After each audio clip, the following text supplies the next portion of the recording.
पुंडलिकावरती हरी विठ्ठल श्री ज्ञानदेव तुकाराम पंढरीनाथ भगवान की जय राजाधिराज प्रभु रामचंद्र भगवान की जय पवन सुत हनुमान की जय श्री गुरुदेव दत्त वासुदेव हरी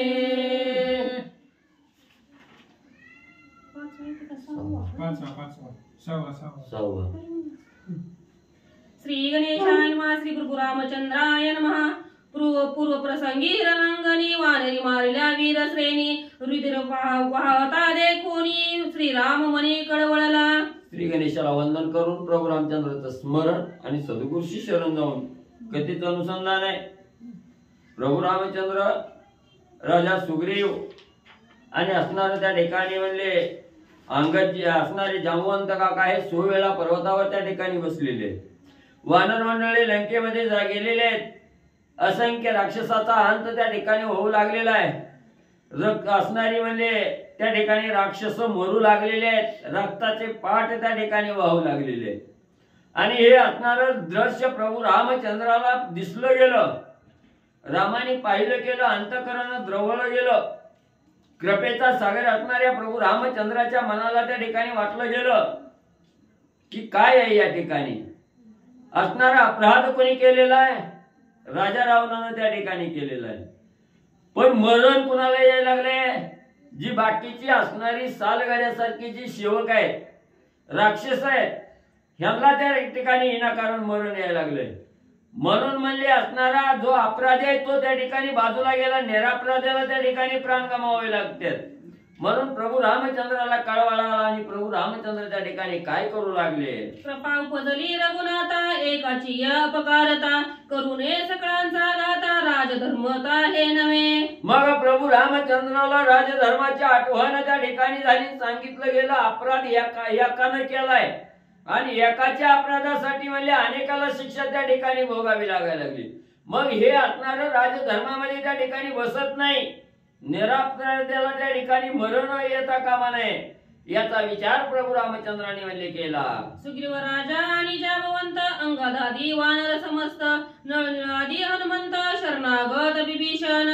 मग त्या ठिकाणी प्रभू रामचंद्राने मनाच्या ठिकाणी विचार केला, वानरांचा राजा असणारा सुग्रीव आहे, अंगद आहे, नळ नीळ जांबवंत सगळ्याला म्हणजे त्या ठिकाणी हनुमंता सहित म्हणजे त्या ठिकाणी बोलवलं गेलं आणि प्रभू रामचंद्र काय त्या ठिकाणी सांगू लागले, दुर्ग परिधी द्वार बंद करावया राक्षसांचा वध सैन्य ठेविले संबद्ध वीर विविध आतुरबळी। मग त्या ठिकाणी असणारे प्रभू रामचंद्र सांगू लागलेले आहेत, आपण म्हणले असणारा द्वार रक्षण करण्यासाठी अतिशय आतुरबळी म्हणजे असणारे वीर म्हणजे त्या ठिकाणी ठेवलेले आहेत। या उपरी काय कर्तृत्वता श्रीराम कुसे समजता अवघे मनपी रघुनाथा युद्ध तत्वता करावे। मग म्हणले त्या ठिकाणी राजा रावणानं म्हणले असणारे द्वार रक्षक त्या ठिकाणी ठेवलेले आहेत। मग म्हणले आता आपण काय म्हणले त्या ठिकाणी करावं, आता पुढची दिशा म्हणजे कार्य कसं करायचं, काय करायचं हे असणाऱ्या प्रभू रामचंद्रांनी विचारलं। तेव्हा हनुमंत सहित सगळी वानर मंडळी म्हणले रामा आता दुसरा तिसरा विचार नाही म्हणले, आता सगळ्यांनी घुसून म्हणजे राक्षसाबरोबर युद्ध म्हणजे त्या ठिकाणी करणं हाच पर्याय आहे।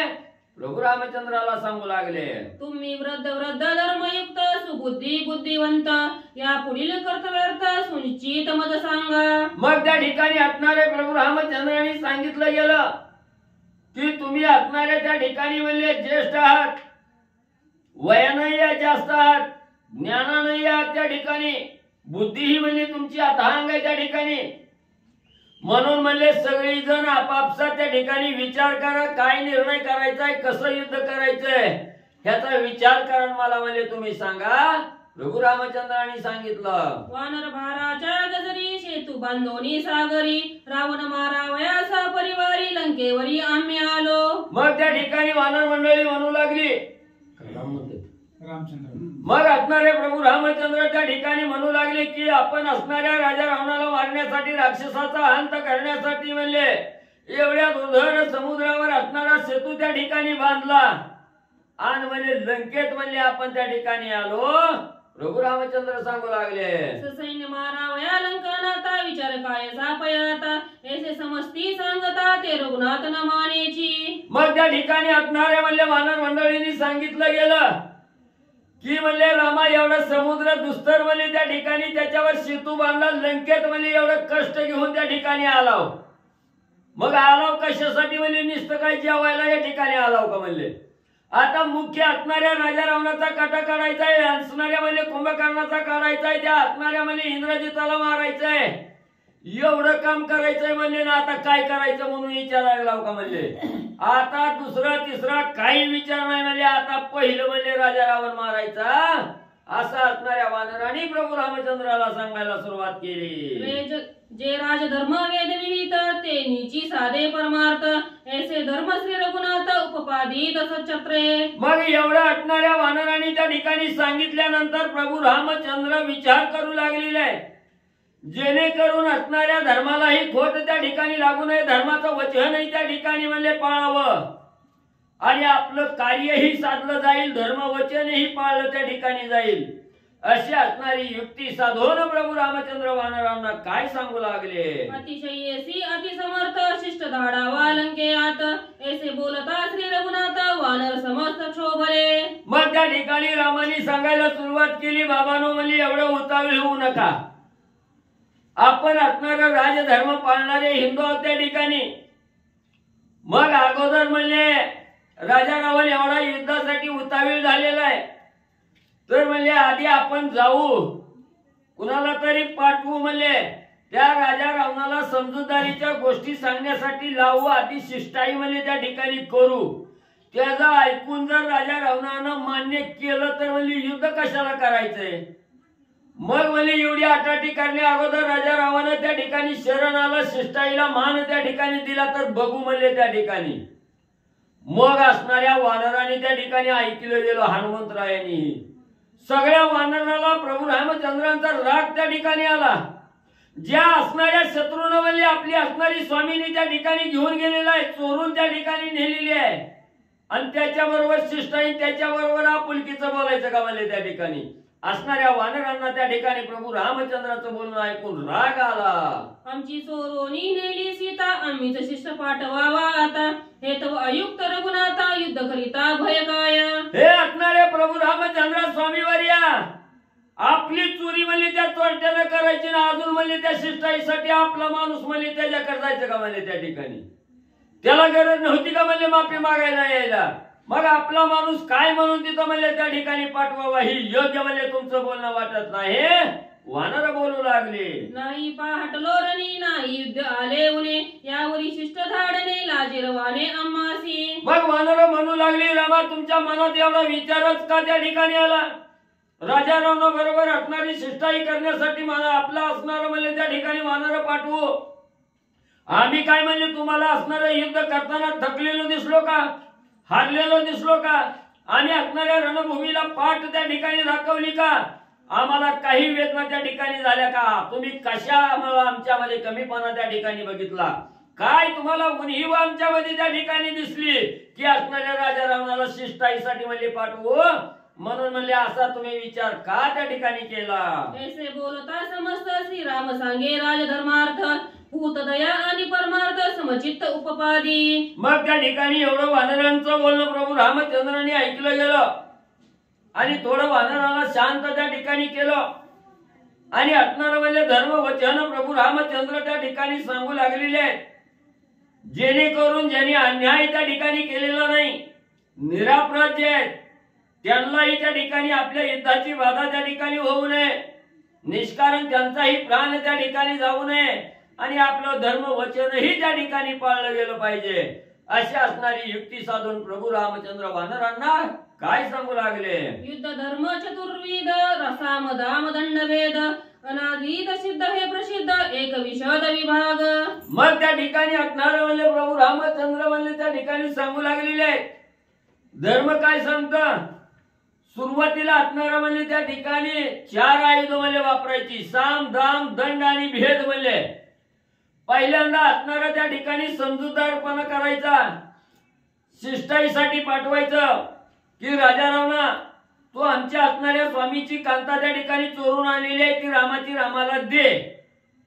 तुला पटतंय का, देणं होतंय का?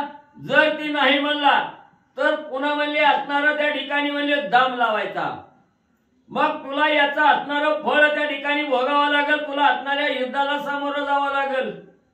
तरी मी नाही मान्य केलं तर पुन्हा असणारं दंड शासन म्हणले त्या ठिकाणी करायचं. मग युद्ध त्या ठिकाणी करायचं आणि युद्ध मी केल्यावर म्हणजे नाही हार त्या ठिकाणी मानली तर काटा त्या ठिकाणी काढायचा, असं प्रभू रामचंद्र सांगू लागले. पुरेचे अंगी गाडे पण तेथे युद्ध करी कोण, गजवाजी रथ देऊनी धन शत्रू बुजवून बोळवावे. मग म्हणले नाही तर म्हणले त्या ठिकाणी काय आहे, तुरेच्या अंगी किती बळ आहे त्या ठिकाणी बघावं. आणि जर म्हणले त्या ठिकाणी अशक्त असला, युद्ध करण्याच्या लायक त्या ठिकाणी नसला तर आपला असंख्य सैन्य म्हणले त्याच्या समोर त्या ठिकाणी लावायचं. सगळं दळ म्हणले त्या ठिकाणी लावायचं. तेवढं असणारं सैन्य बघून म्हणले त्या ठिकाणी घाबरतोय का, हार मानतोय का, ही म्हणले त्या ठिकाणी आधी बघावं. ना तरी देऊनी देश दुर्ग वाचवावे धुरेचे अंग, या नावगादान प्रयोग भेद विभाग तो एका. नाही तर म्हणले असणारं त्या ठिकाणी म्हणले असणाऱ्या दुरेला म्हणले असणारं त्या ठिकाणी दुर्ग म्हणले त्या ठिकाणी द्यायचं आणि आपण म्हणले त्या ठिकाणी बघायचं ही असणाऱ्या दुर्गाचं कसं रक्षण म्हणले असणारी दुरा त्या ठिकाणी करतय. हार मानतय का, आपल्यावर चालत म्हणले त्या ठिकाणी येतं, ही असणार म्हणले त्या ठिकाणी दंड आहे. आता असणारा त्या ठिकाणी म्हणले जो भेद आहे, ह्या भेदाचं लक्षण प्रभू रामचंद्र त्या ठिकाणी काय सांगू लागले. पडल्या धुरेसी दारुण युद्ध नाही सेनानी सैन्य संबद्ध, तेने पर सैन्य करोनी भेद करावे युद्ध तनद्वे. मग म्हणजे एवढं पर्याय वापरून जर म्हणजे त्या ठिकाणी नाही ऐकलं आणि युद्धच करण्याची पाळी त्या ठिकाणी आली तर म्हणजे असणारा त्या ठिकाणी सैन्य म्हणजे तुल्यबळ सैन्य त्या ठिकाणी लावायचं. परत सैन्याला हाताहत त्या ठिकाणी करायचं आणि त्याला म्हणजे वाताहत करून म्हणजे त्याला असणारा दंड करून म्हणजे त्याच्यावर असणारा विजय त्या ठिकाणी प्राप्त करायचा, प्रभू रामचंद्र सांगू लागले. भेदाची अनुवृत्ती रणी पर चक्रा लाविती ख्याती, ऐसे भेदाची गती समस्थिती ते का. मग म्हणजे असणाऱ्या परचक्र म्हणजे त्या ठिकाणी सोडायचं, असणारे जे शत्रूचं सैन्य आहे त्याच्यावर म्हणजे अतिक्रमण म्हणजे त्या ठिकाणी करायचं, क्रमण करायचं, घाला त्या ठिकाणी घालायचं आणि त्या शत्रूला म्हणजे आरी त्या ठिकाणी आणायचं, हे असणारं वेदाचं लक्षण सांगू लागले. युद्ध समयी सामानुक्रम हा मुकत्वे राजधर्म, सामीभूत दया संभ्रम सामतो परम परमार्थ. मग म्हणजे त्या ठिकाणी असणारं म्हणजे असं राजाला समजूत घालायची, असणारा भेद त्या ठिकाणी म्हणजे करायचा, त्यानं असणारं सैन्य त्या ठिकाणी आणलं की आपलं बी सैन्य म्हणजे तोडी तोड त्या ठिकाणी उभं करायचं. आणि एवढं बी म्हणजे त्या ठिकाणी नाही हा. मग म्हणजे असणारं त्या ठिकाणी जे असणारं सैन्य आहे म्हणजे असणाऱ्या शत्रूचं, त्या सैन्यावर बी असणारी म्हणजे त्या ठिकाणी दया दाखवायची. जी अपराधी आहेत, कोण अपराधी आहे कोण निरपराधी आहे ही बी म्हणजे त्या ठिकाणी बघावं लागतं. का तर निरपराध्याचा बळी म्हणजे त्या ठिकाणी गेला नाही पाहिजे, असाही असणारा प्रकार म्हणजे करावा. सामन करिता जाण युद्ध करिता दारुण, असंख्य मरती प्राणी गण ते हत्या कोण सोशील. मग म्हणजे हा आपण असणारा साम नावाचा प्रयोग त्या ठिकाणी नाही वापरला, नाही बोधदया त्या ठिकाणी दाखवली की विनाकारण म्हणजे असणारे निरपराधी त्या ठिकाणी मारले जातात, मेले जातात म्हणले, आणि त्याचा दोष म्हणजे त्या ठिकाणी आपल्या मस्तकावर लागतो, धर्माला बी दूषण म्हणजे त्या ठिकाणी लागतं, प्रभू रामचंद्र सांगू लागलेले आहे. स्वयं सामन करिता साममानी जो सर्वथा, भूत हत्या हत्याचे माता राजधर्मता सुनीती. मग जो कोणी म्हणजे हे असणाऱ्या सामला म्हणजे त्या ठिकाणी मानत नाही, भूतदया त्या ठिकाणी दाखवत नाही, डायरेक्ट जाऊन म्हणजे त्या ठिकाणी असणारं युद्ध त्या ठिकाणी करायचं, भेदाभेद त्या ठिकाणी जो मानत नाही आणि डायरेक्ट युद्ध करून म्हणजे निरपराध्याला त्या ठिकाणी बळी घेतो, त्याला असणारं म्हणजे धर्माचं दूषण त्या ठिकाणी लागतं. तो असणारा म्हणजे धर्माच्या विरुद्ध आचरण करणारा आणि त्या ठिकाणी होतो. श्रीराम स्वयं परब्रह्म अनुवादला राजधर्म, त्याची भूत दया निसीम परमार्थ परम संग्रामी. मग त्या ठिकाणी असणाऱ्या प्रभू रामचंद्रांनी सांगितलं गेलं भूत दया त्या ठिकाणी कशी करावी, कसं युद्ध करावं, ही धर्मार्थ वचन म्हणजे त्या ठिकाणी सांगितलं गेलं. हाच असणारा मुख्य असणारा म्हणजे त्या ठिकाणी परमार्थाचा मार्ग प्रभू रामचंद्रांनी सांगितला गेला.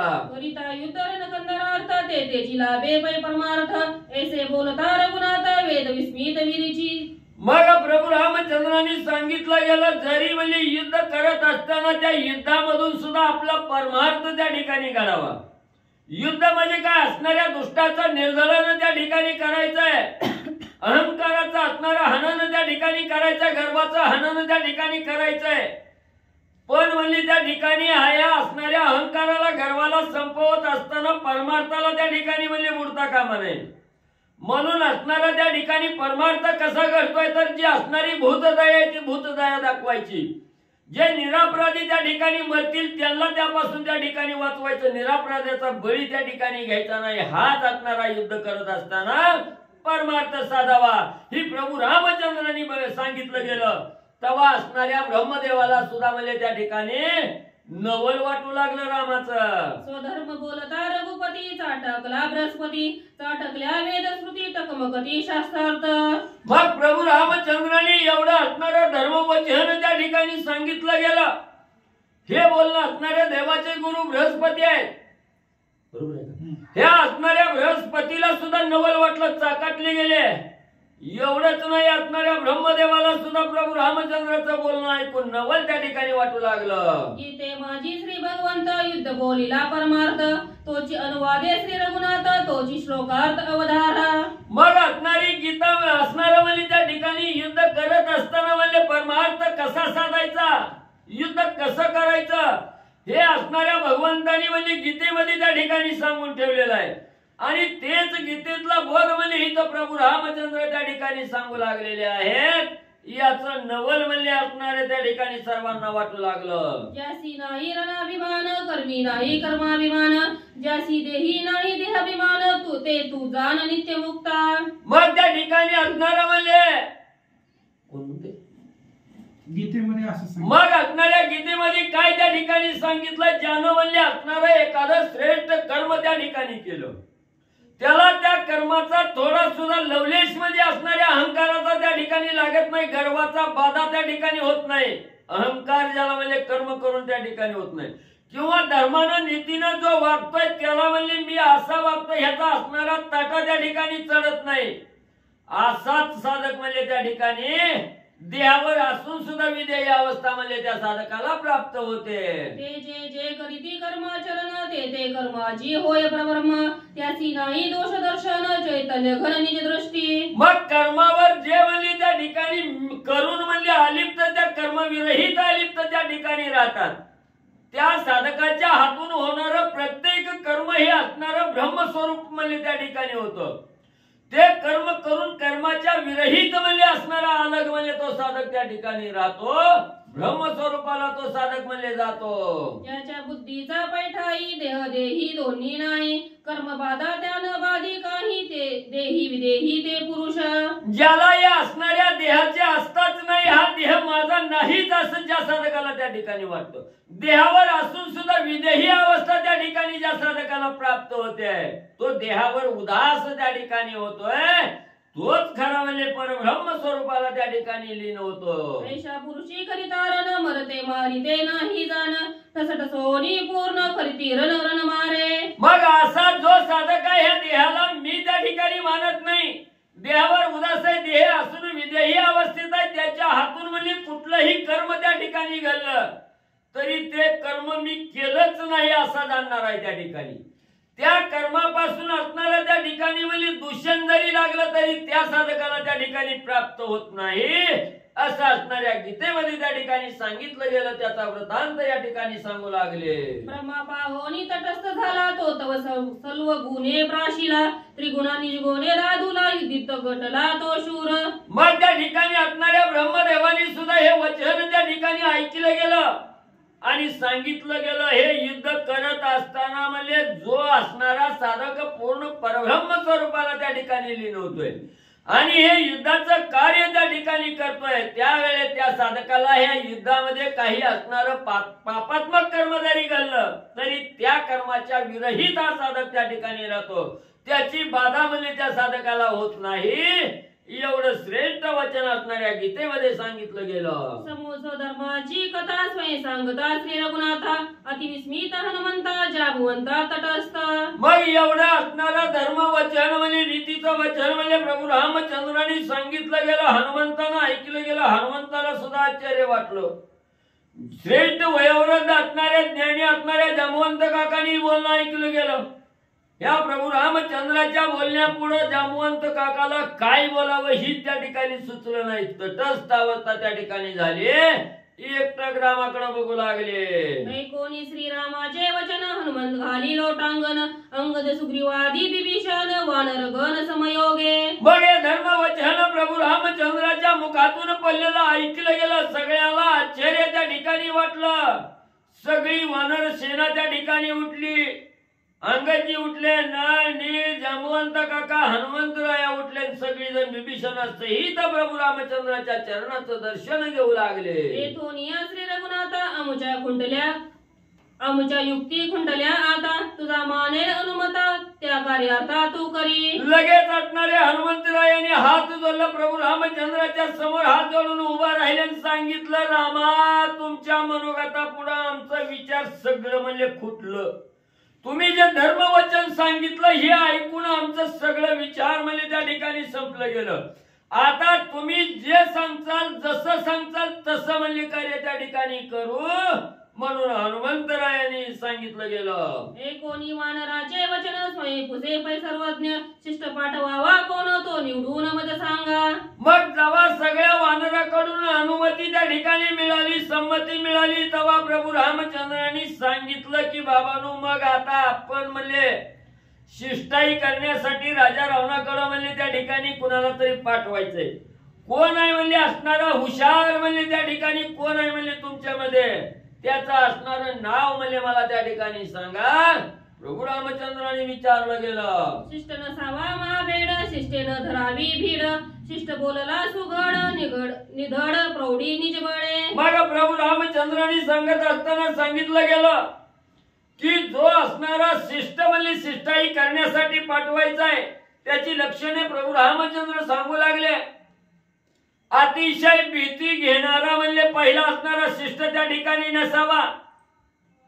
तिथं म्हणजे शिष्टाई करण्यासाठी राजा रावणाकडे गेलं की त्या राजा रावणाचा शब्द ऐकून म्हणजे गर्भगळीत होणारा नसावा, भीती घेणारा नसावा, किंवा म्हणजे राजा रावण काय बोलला म्हणून त्याची असणारी भीड त्या ठिकाणी राखणारा नसावा, किंवा म्हणजे त्या ठिकाणी राजा रावणानं दाब दिल्या म्हणजे पाठ दाखवून म्हणजे माघारी पळून येणारा त्या ठिकाणी नसावा. असा शिष्टाईची लक्षणं आणि प्रभू रामचंद्र सांगू लागले. शिष्ट नसावा कानकुडा शिष्ट नसावा प्रेमळ गाडा शिष्ट नसावा ज्ञानमुडा पायाची निधडा अति योग्य. मग म्हणजे असणारा शिष्ट हा असणारा म्हणजे त्या ठिकाणी मुड्या कानाचा नसावा. का तर म्हणजे समोरचा काय सांगतं हे ऐकायची क्षमता म्हणजे त्याच्या अंगी त्या ठिकाणी असावी. कानकुडा कसा शिष्य नसावा कान कुडा ती लाज असा.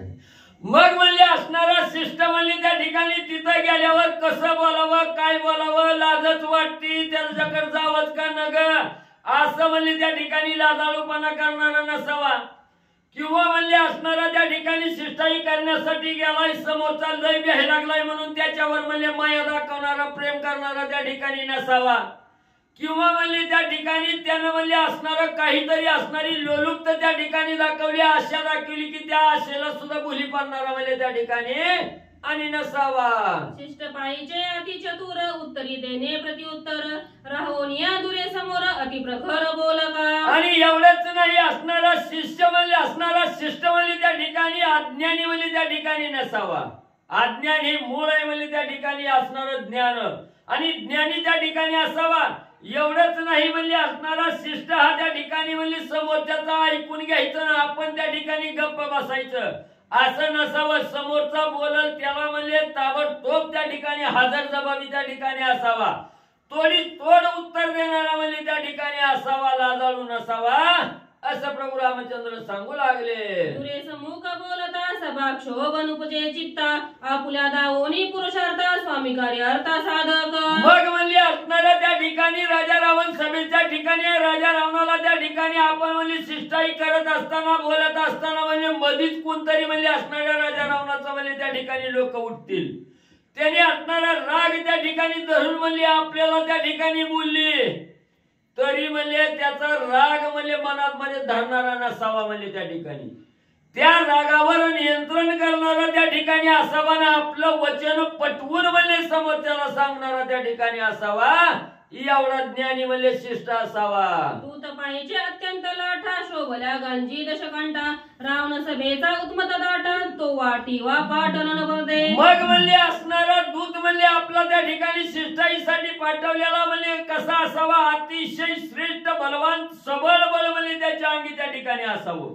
कुठलीच कमतरता त्या ठिकाणी नसावी. आपण म्हणले शिष्टाई करायला गेला व राजा रावणाला राग आला आणि खवळून म्हणले त्या ठिकाणी जरी आपल्या अंगावर मारायला यायला लागला तरी तोडीत तोड प्रतिकार करणारा त्या ठिकाणी असावा. गणगोर युद्ध करायची जरी पाळी आली तरी म्हणले त्याच्या बरोबर असणारं तोंड देणारा त्या ठिकाणी असावा. असं प्रभू रामचंद्र सांगू लागले. श्रीरामी सर्वज्ञ चोखडे अमित वानर माकडे काय बोलावे तुझं पुढे जेवी सूर्या पुढे खकोते. मग असणाऱ्या म्हणले हनुमंतरायांनी बोलायला सुरुवात केली. रामा म्हणले एवढं वर्णन त्या ठिकाणी सांगितलंय पण आम्ही म्हणले असणाऱ्या वनामध्ये फिरणारी वंचन ह्या झाडावरून त्या झाडावर उड्या मारायच्या मिळेल त्या झाडाचा पाला खाऊन जीवन जगणारी म्हणले आम्ही माकडाव. आम्हाला काय एवढं म्हणजे त्या ठिकाणी कळायचंय कोण ज्ञानी आहे कोण शिष्टाईचा योग्यतेचा आहे. ती म्हणले रामा तुम्हीच म्हणले त्या ठिकाणी हुडकान तुम्हीच म्हणले आम्हाला सांगा. असं असणाऱ्या हनुमंतरायाने प्रभू रामचंद्राला बोलले. जे बदलासी दूत कथा तो लक्षेना मुचा चित्ता जो तुझं मानेल रघुनाथा त्याची तत्वता धाडावे. रमा रमा तुम्ही असणाऱ्या म्हणजे शिष्टाईसाठी पाठवण्यात येणाऱ्याची असणारी लक्षणं म्हणजे त्या ठिकाणी सांगितली. एवढी तुमची लक्षणे त्याच्या योग्यतेचा म्हणले आम्हाला कोणच म्हणजे त्या ठिकाणी डोळ्यानं योग्य म्हणजे दिसत नाही. ही जाईल चांगली शिष्टाई करून येईल असं आमच्या मनाला काय वाटत नाही म्हणजे कोण सापडणाच गेलाय म्हणले. आता तुम्हीच म्हणजे तुमच्या योग्यतेनुसार म्हणजे तुम्हीच त्या ठिकाणी हुडकान सांगा म्हणले आम्हाला. श्री गणेशाय नमः श्री सरस्वते नमः श्री प्रभू रामचंद्राय नमः. शिष्ट धाडावा हनुमंता येणे गांजिले लंकानाथा लंका जाळून आला आता त्यासी सर्वता नये धाडू. जय बदलासी दूत कथा जो लक्षणे आमुच्या चित्ता जो पाहिजे जो तू जमानेला रघुनाथा त्यासी तत्वता धाडावे. कथेचं अनुसंधान श्री संत एकनाथ महाराज या ठिकाणी सांगतायत. रामचंद्रांनी सांगितलं आपल्याला एक दूत पाठवायचं आहे आणि राजा रावणाकडे शिष्टाईसाठी पाठवायचंय. जर समजाला राजा रावण जर त्याला पटलं तर युद्ध करायची काय गरज आहे. प्राणी मात्राला व्यथा होते सगळी जण मरायला लागले त्याच्यासाठी म्हणले नको युद्ध करता आपण दूत पाठवू. त्यावेळेस वानराने सांगितलं रामा तुमची बुद्धी सूर्यापुढे एका किड्यानं वळवळ करावं तशा पद्धतीने आहे. आम्ही कुठं तुमची बुद्धी कुठं. त्यामुळे तुम्ही जसं बोललाव तसं आमच्या लक्षामध्ये येत नाही.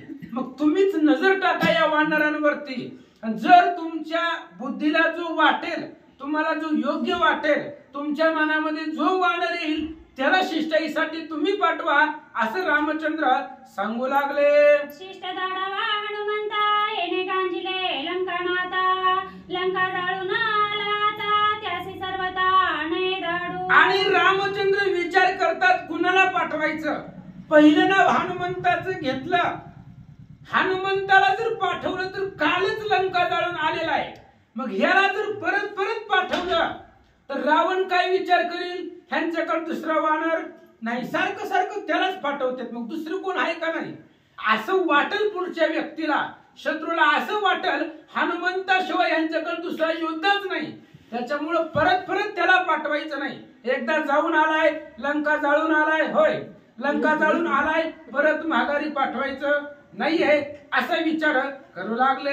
नीळदूत विचक्षण बोलू जाणे सुलक्षण त्याच्या ठाई अवलक्षण अति अवगुण तो एका. नीळ नावाचा दूत आहे त्याच्याकडे ताकद आहे पण त्याच्यापाशी अवलक्षण आहे आगाऊपणा आहे. अशा व्यक्तीला पाठवायचं नाहीये. अवलक्षणानं तो भरलेला आहे. त्याच्यामुळे त्याला जर पाठवलं तर तो काय करील ऐका. शिष्टाई न घेता रावण नीळ न परते आपण. नळ आहे का निळ? नीळ आहे. नीळ आहे. नळ खाली नीळ आहे नळ पण आहे. बरं शिष्टाई न घेता रावण नीळ न परते आपण त्यासीच करील रणकंदन बळाभिमान बळदर्प. वरच्या ओळीमध्ये सांगितलं होतं निळाकड अवलक्षण आहे, अवगुण आहे. मग कोणता अवगुण आहे तर बळ अभिमान बळदर्प. त्याच्याकडे ताकद आहे निळाकड. मग त्याला जर आपण समजवायला पाठवलं तर ताकद असणारा माणूस काय हात जोडून येईल का? नाहीये. राजा रावणाला मारून येईल. बळदर्प आहे, बळाचा अभिमान आहे. त्याच्यामुळे शिष्टाई बाजूला राहील आणि त्याचं रावणाचं युद्ध होईल. कदाचित रावणाला मारून सुद्धा तू येऊ शकतो, एवढी ताकद त्या निळाकड आहे. त्याच्यामुळे ते निळाला सुद्धा पाठवायचं नाही. आपल्याला काय करायचे? शिष्टाई करायचे. त्याच्यामुळं बोलका सहनशीलता असणारा वानर पाठवावा. म्हणून हनुमंतालाही नको, निळालाही नको. मग कोण पाठवायचं? ऐका. नळही त्याचा सारिका न कळे स्वामी कार्यांचा का जाऊनी झोंबेला दशमुखा बाहुबळे देखा मारावया. नळ नावाच्या वानराला पाठवलं. नळही त्याच्यासारखाच आहे, त्याच्यातही ताकद आहे. मग रामचंद्राचं कार्य काय आहे ही त्यांच्या लक्षामध्ये येणार नाही, कारण ते बलवान आहे, ही योद्धे आहेत. वानरामध्ये ताकद आहे. प्रत्येक जण वानर रावणाला मारण्याचा प्रयत्न करतोय. त्याच्यामुळं जसा नीळ आहे तसाच नळ आहे, त्याच्याकडेही ताकद आहे. तोही जाऊन डायरेक्ट रावणाला मारून येईल. मग रामचंद्राच्या मनात काय आहे, त्यांचं कार्य काय आहे ही कुणाच्याही लक्षामध्ये राहणार नाही. म्हणून नळ आणि निळालाही पाठवायचं नको. पुढे काय करतात ऐका. दूत पाठवावे दधिमुखा संधी न माने दशमुखा तो पावनी अति दुःखा मर्दिल लंका अविवेके. आणि दधिमुखाला पाठवावं, कारण तो वृद्ध आहे आणि ताकदही दधिमुखाकडे आहे. पण त्याला जर पाठवलं आणि कदाचित रावणानं मानलंच नाही, दधिमुखाचं बोलणं रावणानं मान्यच केलं नाही, तर दधिमुखाला राग येईल आणि कुठल्याही प्रकारचा विचार न करता अविवेकपणानं तो लंकेचा विध्वंस करून येईल. म्हणून त्या दधिमुखालाही पाठवायचं नको. रामचंद्र बोलतात. दूत पाठवावा जांबुवंत अतिवृद्ध पायी अशक्त तो अतिमंत्री बुद्धिवंत असावा सतत मजपासी. रामचंद्राने पुढे विचार केला, जांबुवंताला पाठवावं. कारण जांबुवंताला पाठवले तर जांबुवंत ज्ञानी आहे, हुशार आहे, वृद्ध आहे, बुद्धिवान आहे. आणि ते जांबुवंत आपल्या बुद्धीच्या बळावरती रावणाला बोध करील, सांगेल. पण नको, तो वृद्ध आहे. आपल्यापाशी असा वृद्ध माणूस लागतो. आपण जर कुठं चुकत असेल तर समजावून सांगण्यासाठी अशी माणसं लागतात. तुझं इथं चुकायलंय, त्याच्यामुळे नको त्याला पाठवायला. तो आपल्यापाशी पाहिजे. अत्यंत हुशार आहे, वृद्ध आहे आणि असा जांबुवंत सारखं आपल्यापाशी असावा.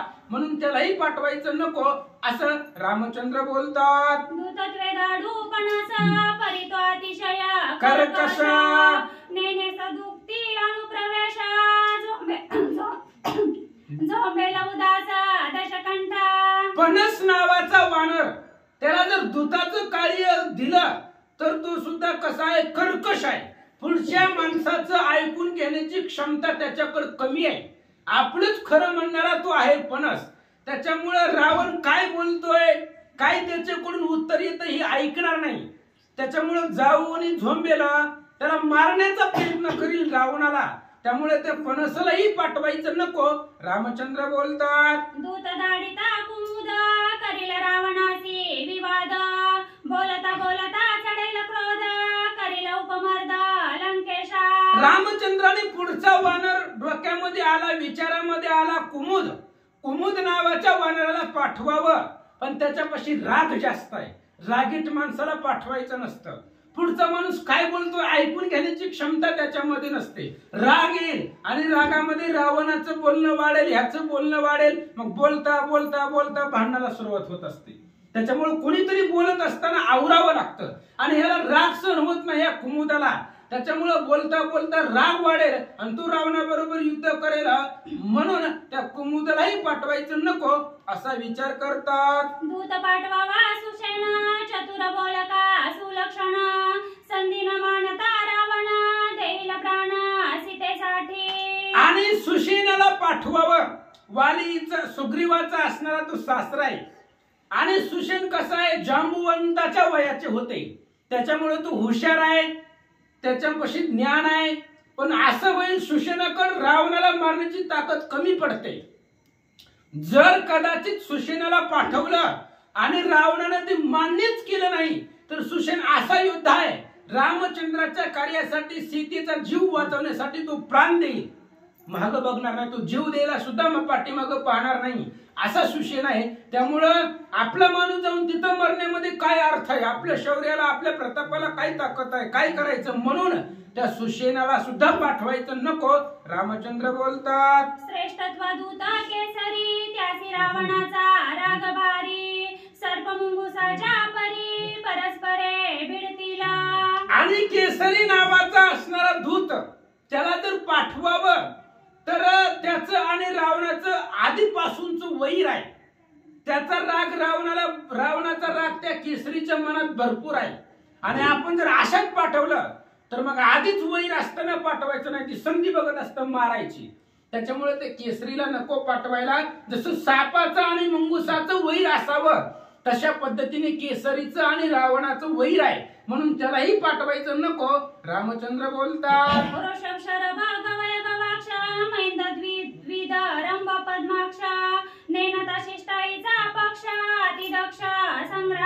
मग बाकीची वानरांची नावं रामचंद्राच्या मनामध्ये आली. ऋषभ आहे, शरभ आहे, गव आहे, गवाक्ष, मैंद आहे, द्विंद आहे, रंभ, अशा प्रकारची वानर आहे. ह्यांना जर पाठवलं तरी शिष्टाईचा विचार करणाऱ्या मधली नाही ती, ही डायरेक्ट जातील रावणाला मारायचंच बघतील. कालववी येऊन गेली बघा, रावण देखोनी गोपुरी जो तो वानर उपरा उपरी, युद्धा लागी सोय पाचारी, निग बाहेरी नपुंसक, अशी वानर आहे. जी जाईल ती रावणाला मारायचाच प्रयत्न करतय. त्याच्यामुळे ही जर पाठवली तर शिष्टाई नावाचा प्रकार यांच्या लक्षातच राहणार नाही, शिष्टाईची बाजू ही घेणार नाही, गेल्या गेल्या रावणाला मारतील, म्हणून यांनाही पाठवायचं नको. रामचंद्र बोलतात, इतर जे जे वानर वीर नेनती शिष्टाईचा प्रकार, मारावया दशशिर अवघे सत्वर उठती. आणि बाकीचे जे वानर आहे ह्यांना शिष्टाईचं ज्ञान नाही. मग अशी जी दूत कसा पाठवावा तिची लक्षणं सांगितली, ह्यांच्याकडे नाहीयेत, विचार कमी पडतो रावणापुढे बोलण्याचा. ही शिष्टाईचा प्रकार जाणत नाहीत, ह्यांना फक्त मारायचंच माहिती आहे. त्याच्यामुळे अशी जर वानर आपण पाठवली तरी शिष्टाई मान्य करणार नाही, डायरेक्ट जाऊन रावणाला मारतीलच. त्याच्यामुळं अशाही वानरांना पाठवायचं नको. रामचंद्र बोलतात, सुग्रीव मुख्य वानर राजा दाडू नये दूत काजा, दूत लक्षावया दशरथात्मजा, वानर समाजा शोधित. रामचंद्र सगळ्या वानरावरती नजर फिरवू लागले, कोणाला पाठवायचं, कोण आहे असा युद्धा राजा रावणापाशी जाऊन आपलं कार्य करून महागारी येईल. सुग्रीव राजा बलवान आहे, कालच बघितलं रावणातून सुग्रीवाचं युद्ध. त्याच्यामुळे सुग्रीवाकडे ताकद आहे, पण तो राजा आहे, राजाला दूताचं कार्य देऊ नये, ज्याला शोभल त्याला ते कार्य द्यावं. तो राजा आहे, वानरांचा राजा आहे, कोट्यावधी वानरांचा तो राजा आहे, आणि त्याला दूतासाठी कसं पाठवायचं, म्हणून रामचंद्र पाहू लागले दूत कार्यासाठी कोण आपल्या नजरेमध्ये योग्यतेचा आहे. रामचंद्र शोधू लागले. दूत पाठविता विभीषण अवश्य मारिल रावणा, मग मज देणे प्राण हे आपण नये करू. आणि रामचंद्र पुढे बिभीषणाचं नाव सुचवतात. बिभीषणाला पाठवावं का? बिभीषणाकडे दूताचं कार्य करणं योग्य आहे, हुशार आहे, ज्ञानी आहे, प्रवीण आहे, युद्धामध्ये ताकद आहे. पण बिभीषण हा रावणाचा भाऊ आहे, आणि जर आपण बिभीषणाला पाठवलं तर रावण सगळं सैन्य घेऊन बिभीषणाला मारेल, आणि त्याला जर मारलं तर मला जीव देण्याशिवाय दुसरा पर्यायच नाही. कारण तू शरण आलेला आहे, शरणागता शरणे मीच ऐकू कशासाठी सांगितलंय. शरण आलेल्याला जर मरण दिलं तर मलाही जीव द्यावा लागल. त्यामुळे बिभीषणालाही पाठवणं योग्य नाहीये. रामचंद्र बोलतात, तव बोलिला हनुमंता विनंती परियेसी श्री रघुनाथ, युवराजा अति विख्यात दूत कार्यार्थ साधिल. आणि रामचंद्र असा विचार करत असताना, असं बोलत असताना, असा त्या ठिकाणी विचार करत असताना मग लगेचच मनामध्ये विचार आला, मला लक्षातच आली नाही. तव बोलिला हनुमंता विनंती परियेसी श्री रघुनाथ, युवराजा अति विख्यात रामचंद्र विचार करत होते, शिष्टाईसाठी नजर फिरवत होते. तेवढ्यामध्ये हनुमंतरायाने बोलायला सुरुवात केली. म्हणले, देवा तुम्ही प्रत्येकाची नावं घेतली, पण ह्या सगळं कार्य पार पाडण्यासाठी युवराज श्रेष्ठ आहे. युवराज कोण आहे? अंगद आहे. त्या अंगदाला पाठवावं. अंगद सगळं कार्य सिद्धीस नेईल. दूताचं जे कार्य आहे ते अंगद परिपूर्ण करेल असं मला वाटतं, असं हनुमान बोलतात. श्री गणेशाय नमः, श्री पांडुरंगाय नमः, श्री प्रभु रामचंद्राय नमः. हनुमान मने रघुनंदना, मुख्य मुख्य दुराच्या गणना. 20 पद्मे संख्या जानांगवना तोरवळी. हनुमंतराय बोलू लागले. महाराज ही कोवी राहिली अलीकडची घ्या. तीच वरची हनुमंत म्हणे रघुनाथा मुख्य मुख्य तीच वाचली की आता. तव बोलिला हनुमंत, विनंती पर्यसी रघुनाथ. युवराजाती विख्यात, दूत कार्यार्थ साधतील. हनुमान म्हणे रघुनंदना, मुख्य मुख्य धुरांच्या गणना. 20 पद्मे संख्या जाना अंगवना तुरवळी. हनुमंतानं बोलायला सुरुवात केली. रामा अंगदाला पाठवा. बघा अंगदाकडे ताकद होती, पण म्हणलं नाही मी जातो म्हणून. आपलं नाव दुसऱ्यानं पुढं करावं लागते. हनुमंताने सुद्धा, हनुमंताकडेही ताकद होती ना, पण त्यावेळेस हनुमानजी सांगतायत रामा अंगदाला पाठवावं असं मला वाटतंय. कारण अंगदाकडे एवढी ताकद आहे. 20 पद्म वानराकडे जेवढी ताकद आहे तेवढी एकटी अंगदाकडे आहे. अशा प्रकारचा आतुरबळी अंगद आहे. परत निवड. हनुमान म्हणे रघुनंदना, मुख्य मुख्य धुरांच्या गणना. 20 पद्मे संख्या जाना अंगवना तुरवळी. आणि त्यावेळेस हनुमानजी सांगतायत मुख्य मुख्य जी आपली 20 पद्म योद्धे आहेत, आणि त्या योद्ध्यापैकी अंगदाकडे ताकद जास्त आहे. म्हणजे 20 पद्म जी वीर आहेत, शूर आहेत, ती अंगवन आहे, त्यांच्याकडे ताकद आहे. आणि त्यांच्यापैकी अंगदामध्ये अंगवन आहे, सामर्थ्य आहे, अद्भुत ताकद आहे, म्हणून त्यालाच पाठवावं असं माझं मत आहे. हनुमान बोलतात. याही माझी वाळी सुत अंगदाती बळे विख्यात. रावणाच्या सभेत अति समर्थ बोलावया. रामचंद्र आपलं 20 पद्म संख्या ताकदवान आहे, आणि त्या सगळ्यापैकी अंगदाकडे जास्त ताकद आहे. आतुरबळी अंगद आहे. हे अंगदाला जर पाठवलं तर रावणाच्या सभेमध्ये बोलण्यासाठी अंगद समर्थ आहे. रावणानं काही प्रश्न विचारू द्या, उत्तर अंगदाकडे तयार आहे. एवढा समर्थवान आहे असं हनुमान बोलतात. बोलता राक्षस सभेमध्ये सभा सुभयासी नवादी. शत्रु वाक्य निषेधी अति सुबद्ध बोलका. अंगदालाच का पाठवायचं तर अंगद बोलक आहे, अंगद सुबुद्धी आहे, अंगदाकडे बुद्धी आहे. समजा रावणाच्या सभेमध्ये गेला आणि सभेमध्ये प्रत्येकाला जरी राग आला तरी त्याचा राग अंगदाला येणार नाही. रागावरती नियंत्रण ठेवावं हे अंगदाच्या लक्षामध्ये येतंय, आणि प्रत्येक वाक्याचा निषेध करणं हे अंगदाकडे सामर्थ्य आहे. म्हणजे रावणानं काही विचारू द्या, त्या वाक्याचा निषेध करून त्या उत्तराला प्रत्युत्तर देणं ही ताकद अंगदाकडे आहे. एवढं बुद्धिवान तो अंगद आहे असं बोलू लागले. अंगद बोलका निगर घट, अंगद वीर धीर सुबट. अंगद गांधू सके दशकंठ, वीर वरिष्ठ अंगद. रामचंद्र अंगद निदर घट आहे, अंगद बोलकाय, गप बसणारा नाहीये. तुम्ही मग अशी सांगितली ती सगळी लक्षणं अंगदापाशी आहेत. अंगद एवढा बोलण्यामध्ये प्रवीण आहे, चतुर आहे, अंगदाकडे ताकद आहे. समजा रावणाचं आणि अंगदाचं युद्ध झालंच तर रावणाला मारण्याची ताकद, रावणाला गांजण्याची ताकद अंगदाकडे आहे.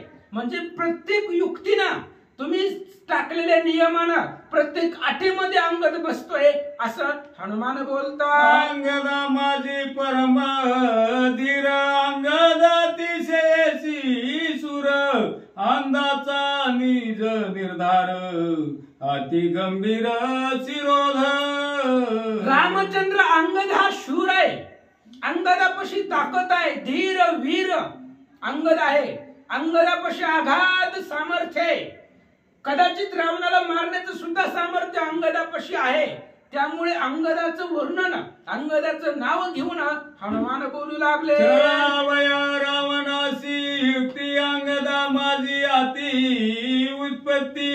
अंगद एकला पुरुषार्थी रणकंदनाती राक्षसा. आणि रामचंद्र रावणाच्या युक्ती छळण्यासाठी, म्हणजे रावण जे जे बोलल त्याचं असणारं छळन करून बोलण्यासाठी अंगद समर्थ आहे.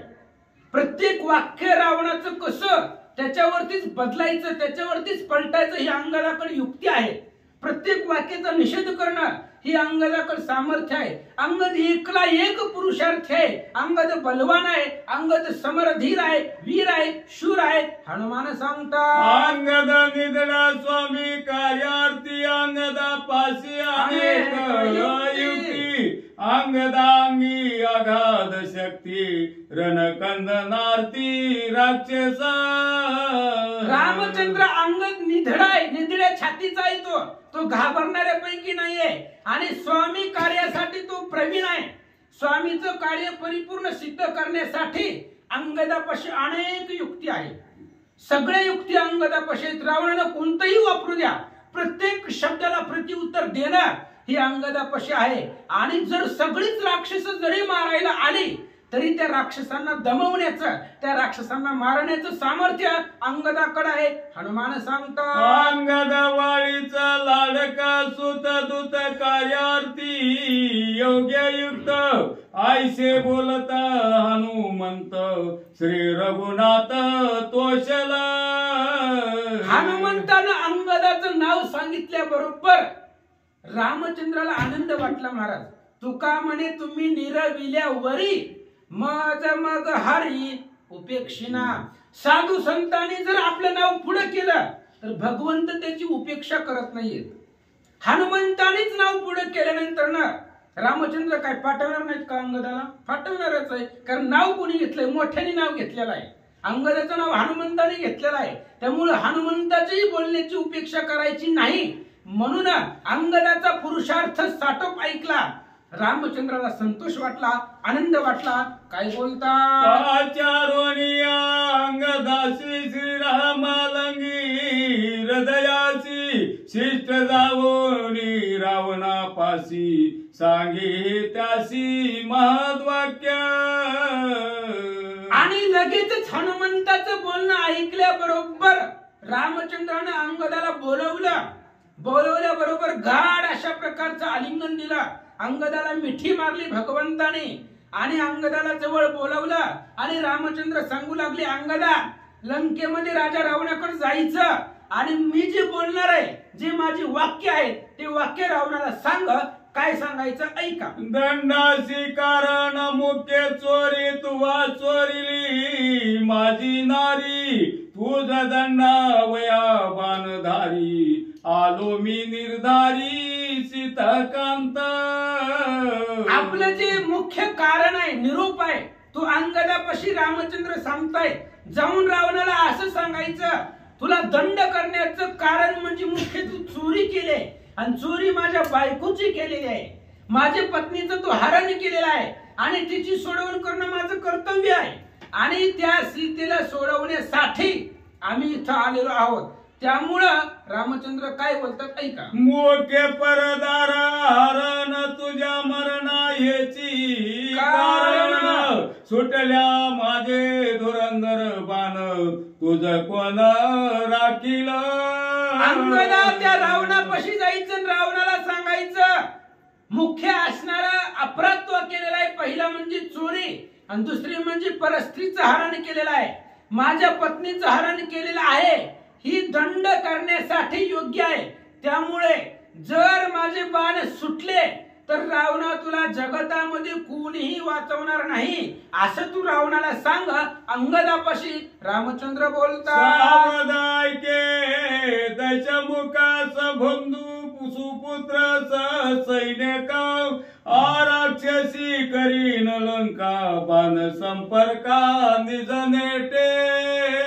अंगदापाशी रामाशी भगवंत बोलतात, असं जाऊन रावणाला सांगायचं, रावणा लक्ष देऊ नाही, जर तू आता माझी सीता मला दिली नाही, राक्षसी लंका करील, लंकेमध्ये राक्षसच ठेवणार नाही, एवढ्या माझ्या बाणामध्ये ताकद आहे, बाणाच्या नेटानं, बाणाच्या सामर्थ्यानं लंकेतली सगळी राक्षस मारील, असा निरोप रामचंद्र देतात. लंकेशी आणोनी माझी कांता म्हणती श्रीरामान, सुटे सीता तो मी वधावयालो, लंका नाथा केऊता पळशील. आणि त्यावेळेस बोलू लागले, रामचंद्र सांगतायत, रावणा तू रामचंद्राची सीता चोरून आणली आणि तुला असं वाटेल की रामाला कुठली सीता सोडवण्याचं सामर्थ्य आहे, राम इथं कसं येईल, असं जर तुला वाटलं तर आम्ही तुझ्या दरवाजापर्यंत आलेलो आहोत, समुद्रावरती दगडाचं बांधकाम पूर्ण बांधून आम्ही इथं आलेलो आहोत, आता तुला कोणीच वाचवणार नाहीये, असं रामचंद्र अंगदापाशी बोलतात. सीता बिला सीता काका पाटी लाविली से दरवसिका, त्यासी पळता ती लोका ठाव देखा न मिळेची.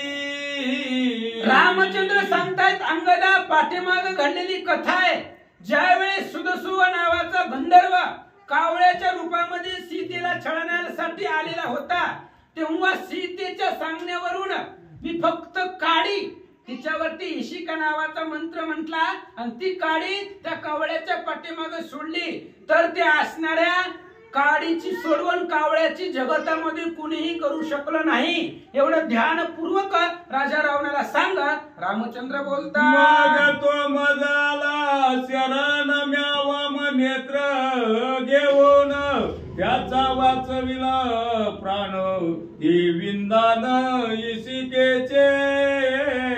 आणि त्रिभुवनामध्ये तो कावळा फिरला, फिरल्यानंतर ना तो मला शरण आला, आणि शरण आल्यानंतर ना मग मी त्याचा प्राण वाचवला, मी त्याचा जीव वाचवला. का?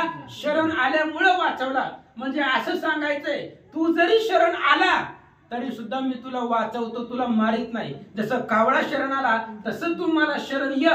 कावळा शरण आल्यामुळं त्याचा डावा डोळ्याचा घात केला, त्याचा जीव वाचवला. तसंच तू जरी शरण आला तरी तुलाही वाचवतो, असा निरोप अंगदापाशी सांगतात. पुंडली कवरधारी विठ्ठल श्री ज्ञानदेव तुकाराम.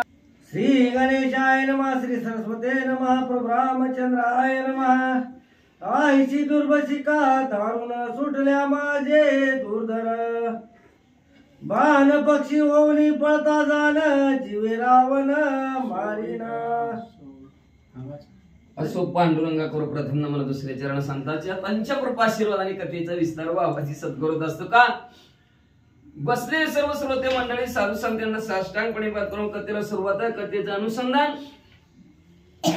प्रभू रामचंद्र जगताला सांगत त्यात भांडण कसं करायचं, आधी मिटवायचं नाही मिटवायचं. साम दाम दंड आणि भेद 4 प्रकार भांडण मिटवायचं असतं. त्याच्यातलं प्रभू रामचंद्र म्हणजे समजावून सांगू बघा. आधी म्हणजे साम दाम, दाम म्हणलं तर पैसे देऊन मिटलं तर मिटलं, तिथं लाख रुपये देतो मिटवलं. साम दाम दंड थोडासा काय असेल ते 1-2 लावल्या बाजारात, आणि नाहीच ऐकलं तर भेद, मग संपर्क, तू मरेल नाही तर मी मरेल, अशा प्रकारचं असणारं प्रभू रामचंद्र समजावून सांगत आहेत. सांगता सांगता म्हणू लागलेल्या कृपा उपजली रघुनाथा, एकाचे अपकारा करता मारू नये का सर्वथा. एकट्याने अपराध केलाय राजा रावणाने, त्याच्यासाठी सगळेच त्याच्याबरोबर सगळी होरपळून निघणार आहे ती, मरणार आहे ती. आता राजा रावणाने अपराध केला, लंकेत सगळी किती जरी असणारे हनुमंतराने जाळे, तसं आपल्या बाणाने परिस्थिती सगळ्याची होईल. म्हणून कृपा उपजली रघुनाथा मारू नये का एकाचे अपराधा. अपराध आहे का अपकारा करताय काय माहिती, अपराध असेल पण अपकारा करता ह्याच्यात लिहिले अपराधासाठी मारू नये का सर्वथा. सगळ्यांना मारू नये, एखाद्याने अपराध केला त्याच्यामुळे सगळ्यांनी मारू नये असा प्रभार प्रभू रामचंद्र समजावून सांगत असताना त्याची सांगितलं शिष्टाई म्हणजे मध्यस्थीपणा करणारा माणूस. मिटवायचं भांडण वकिलासारखा नव्हतं. वकील काय एकच बाजू धरत असते, ज्याच्यात ते पक्षकार असतात त्याचा. पण मध्यस्थी माणसाने कसे करावं, दोन्ही बाजू सांभाळाव्यात, तशा प्रकारे प्रभू रामचंद्र सांगतात. सांगता सांगता काय बोलायचं सभेमध्ये प्रभू रामचंद्र अंगदेवराजला सांगतात राजा रावणाला जाऊन सांगायचं एक धर्मईशिका आहे, ती धर्मईशिका कावळ्याच्या पाठीमागे सोडली, ते स्वर्गमुक्ती पाताळात त्या कावळ्याला कोणी अधिकार दिला नाही, शरण आला, मी त्याचा वाचवलं, डावा डोळा त्याचा अंग डावान घेतलं, वाचवलं. तशा प्रकारचंच जरी राजा रावण त्याला विविध प्रकाराची रूप बदलता येतात, मायावी राक्षस आहे ती, त्यांनी एखाद्या वेळेस पक्षाचं जरी रूप धारण करून भीतीने घाबरून लपण्याचा प्रयत्न केला तरी माझा बाण त्याला सोडणार नाही. असे दुर्धर बाण माझ्या जवळ आहेत. अंगदेवराज तुम्ही राजा रावणाला सांगा. त्रैलोक्य पळता दिटपटी बाण न सोडी पाटी, आतुडल्या माझे दृष्टी दचकंठी निपात. स्वर्ग मृत्यू पाहतात तिने जगतात जरी माझ्या बाणाच्या भेन जरी राजा रावण पळाला तरी त्याची पाठ सोडणार नाही. एवढंच नाही म्हणलं असणार, माझ्या दृष्टीसमोर राजा रावण आला की संपला जाईल अशा प्रकारचं बोला. का अपराधी संपूर्ण माझा निरिगता शरण, शरणागती नाही मरण मग त्याचा प्राण वाचविला. कावळा स्वर्ग मृत्यू पाताळात फिरला गेला त्याला कुणी असणार, थारा दिला नाही. शेवटी कावळा मला शरण आला आणि माझं विहित आहे जो माझा आनंदी शरण त्याच्या निवारीनं जन्म मरण. मग कावळ्याला मला शरण आला, शरण आल्याबरोबर त्या कावळ्याचं मी मरण वाचवलं आणि त्याला जीवदान दिलं. तशा प्रकारे म्हणले असणार मी करू शकतो. राजा रावणा ऐका. रावला तू तैसाची जाण सीता देवली रिगल्या शरण, लंका राज्य स्थापून जन्म मरण येऊन. राजा रावण तुम्ही जर कावळ्यासारखं मला जर शरण आला तर तुमचा प्राण वाचेल. वाचल तर वाचलच, पण जन्म मरणाच्या रहाट गाडग्यातून सुद्धा तुम्हाला बाजूला करेन आणि लंकेच्या ठिकाणी असणाऱ्या सिंहासनावर लंकेचा राजा म्हणून कोणती स्थापना करेल असं प्रभू रामचंद्र अंगदेवराजापाशी निरोप सांगू लागले. विभीषण लंका दान तर्दी ऐके सावधान, नवी लंका करून निर्माण ते विभीषण स्थापिन. म्हणतात विभीषण काकाला तुम्ही लंका दान केली. राजा रावणाला जिंकलं की विभीषण काकाला लंका द्यायची घाण ठेवली हनुमंतरायापासून. आपण ती लंकेच्या चित्राचं ऐकलंय. तसं मनात विचार म्हणून जाणू नका राजा रावण. तुम्ही जर शरण आला तर दुसरी नवीन लंका तयार करेल, ती विभीषण काकाला देईल, पण जुनी तुमच्या तुम्हालाच ठेवीन. फक्त सीता माऊलीला माझ्याकडे दिलं आणि शरण आल्यानंतर सागरी तारिले पाषाण त्यामध्ये श्रीरामाशी जाण, करिता नवी लंका निर्माण अर्थक्षण जो म्हणजे असणाऱ्या 400 कोसाच्या समुद्रावर पाण्यावर दगड तारू शकतो त्याला काय कमी म्हणजे असणार नवीन लंका तयार करायला. हा करील तो काय हे महाराज काही करू शकता, करतो मान्यता करतो, अशी शक्ती माझ्या जवळ आहे म्हणजे त्या ताकदीच्या जवळ. दगड गुणधर्म सोडतात, माणसं सोडायचे नाहीत का गुणधर्म म्हणजे आपला. हा मूळ स्वभाव जायना येळकोट म्हणता राहिना, पण माझ्या समोर आला माझ्या नामस्मरणामध्ये चिंतनात आला की गुणदोषी आहे ती न विचारी काहीच गुणदोषी आहे तुम्ही त्याचा काही विचारित नाही, उद्धारच करून टाकतो. प्रभू रामचंद्र म्हणतात जसं म्हणजे असणाऱ्या त्या 400 कोसाच्या समुद्रावर पाषाण तारण्यासाठी रस्ता करण्याला मला वेळ लागला नाही, तसं नवीन लंका तयार करण्यासाठी वेळ लागणार नाही. राजा राम तुम्ही काळजीच करू नका, फक्त सीता माऊली माझ्या मला देऊन टाका आणि शरण या लागी श्रीराम अर्पिता सीता स्वस्त जीवित लंका नाथा, लंका राज्य स्वस्तता श्री रघुनाथाचे धर्मे. राजधर्मे नव्हे हा पुढचा तुकडा आता आठवला बरं का. राजधर्मे हा नव्हे, एकाच्या अपराध करता मारू नये सर्वांचा हा राजधर्म नव्हे, राजाचा धर्म नव्हे. तसं प्रभू रामचंद्र म्हणतात इथं म्हणतात माझा धर्म नाही की प्रभू रामचंद्राला जर सीता माऊली देऊन टाकली तर राजा राम तुम्ही जीवन असणारं जीवन जगत असताना तुम्हाला अस्वस्थता कधी वाटणार नाही, दुःखी नाही, तुम्ही आनंदित राहसाल. म्हणले एवढंच नाही, स्वप्नात सुद्धा जन्म दुःख मरण येणार नाही आणि लंकेचं राज्य त्याचा सुद्धा असणारा सुखाने आनंदाने तुम्ही उपभोग घ्यासाल. फक्त हे प्रभू रामचंद्राच्या कृपेने आणि प्रभू रामचंद्राच्या ताकदीने तुम्हाला प्राप्त होईल. राजा रावणाला असं निरोप सांगा अंगदेवराजला सांगू लागले. ऐसे श्रीरामे आपण स्वमुखे अंगदासी सांगून, अमृत फळे देऊन जाण करवी गमन लंकेशी. आणि अशा प्रकारचं स्वतःच्या मुखाने सांगितलेलं प्रभू रामचंद्राचं अंगदेवराजनं ऐकलं आणि तेच अमृत फळ. तेच बोलणं अमृत रूपी गोड प्रभू रामचंद्राचा शब्द किंवा आपल्या भाषेत म्हणा की प्रसाद. आणि तोच प्रसाद घेऊन अंगाजी युवराज तिथून उठलेले आहेत आणि लंकेला जाण्यासाठी तयार झाले. अमृत फळांचा शकुन ज्याची करवी रघुनंदन मर्दुनी फळांचा मान विमान विजय पूर्ण तोय. आता अमृत फळ आहे साधू सुद्धा आहे का म्हणले असणार. अमृत पेलं की सकल रस स्वाद सर्व रसाचा स्वाद घेतलेला असणं नवरसाचा स्वाद घेतलेल्याचं फळ अमृत पेल्यानंतर प्राप्त होत. आणि असं हे अमृत रूपी असणारे शब्द प्रभू रामचंद्राचे ऐकिले त्या शब्दाचा शकून असा आहे की पुढच्याचा अभिमान संपला जातो, गर्व आणि अभिमान संपला जातो आणि जो असणारा साधक नम्र झालेला आहे त्या नम्र झालेल्या साधकाचा विजय प्राप्त होतो. का तर देवाला अहंकार चलत नाही. तिळवरी जो दरी होय अहंकार तो मेरू समान भार देवाशी. देवाला तो मेरू पर्वतासारखा भार होतो. म्हणून काय लक्षात ठेवा, आपण कितीही स्वतःचा आपला अभिमान संपवायचा प्रयत्न केला तर निर्माण होतच नाही. देवाने असणारा देवाला शरण गेल्याशिवाय संपतच नाही. अभिमान गेला तो का म्हणे देव झाला. अभिमानी गेला की देवच होतो. म्हणून म्हणले असणारा अभिमान जाण्यासाठी भगवंतच लागतो. त्याच्यासाठी भगवंताच्या मुखातनं अमृताची फळं ऐकावा लागतात. अर्जुनाने ऐकली तेव्हा अभिमान संपला, नाही तर कसं मारू मी माझी आहेत ही सगळी माझी आहेत कसं मारू.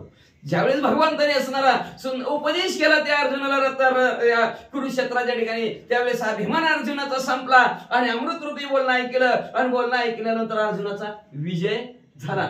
तशा प्रकारे जो भगवंताच्या असणाऱ्या बोलण्यावर विश्वास ठेवतो दास बनतो. म्हणून संतांच्या पायी हा माझा विश्वास सर्व पायी सर्व झालो दास त्यांचा. असं भगवंताच्या बोलण्यावर विश्वास ठेवा. नक्की तुम्ही सुद्धा असणारा पुढच्याचा अभिमान संपवून जातात, नाहीतर पुढच्याचा अभिमान संपू शकत नाही. साधक विजयी पूर्ण होतं असं प्रभू रामचंद्राने आणि ग्रंथकर्ते शांती ब्रह्म एकनाथ महाराज वर्णन करतात. अंगदा तुझी शौर्य शक्ती धृती कीर्ती सहन शांती परम पुरुषार्थाची ख्याती हनुमंते मद प्रती सांगितलं. ऐका प्रभू रामचंद्र आलंगीन देऊन सांगू लागले तुमची जी काय असणारी शक्ती आहे, ताकद आहे, पराक्रम आहे, कीर्ती आहे, धृती वागणूक आहे तुमची सर्व मला हनुमंतरायांनी सांगितलेलं आहे. आणि तुमच्यापाशी सहन करण्याची ताकद सुद्धा पुढच्याचा अपमान का तर